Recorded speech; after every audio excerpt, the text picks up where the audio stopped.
Државата со пари од буџетот ќе им ја плаќа каматата на фирмите кои ќе земат кредит од унгарските пари.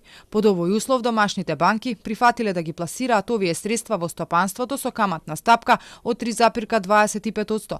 Според некои пресметки, ако најголем дел од проектите со кои фирмите ќе аплицираат за парите бидат прифатени, иако рокот на отплата е 12, а грејс периодот 3 години, каматата на фирмите ќе ја чинат државата близу 100 милиони евра.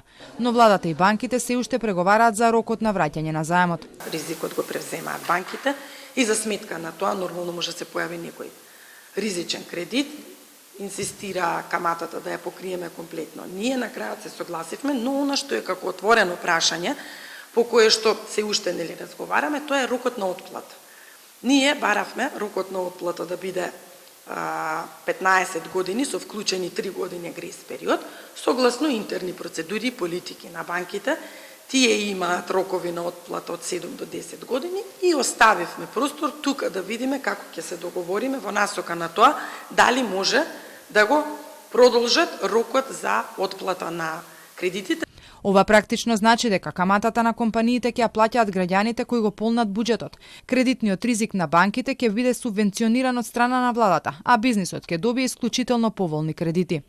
Од унгарскиот кредит за бизнисот се планирани 250 милиони евра. Следната година од таму ќе се земат нови исто 500 милиони евра за да се врати евроврзница, а на домашен пазар државата ќе поземи уште 600 милиони евра.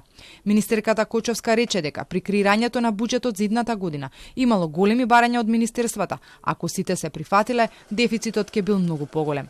И ако беа вклучени сите нивни барања, буџетскиот дефицит ќе беше некаде околу 13,5%, а буџетскиот дефицит како апсолутен износ ќе беше поголем од 2 милиарди евра.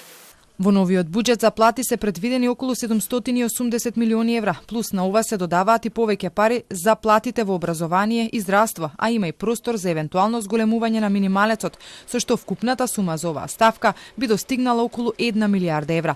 Повисоките пензии во март идната година пак чинат 280 милиони евра.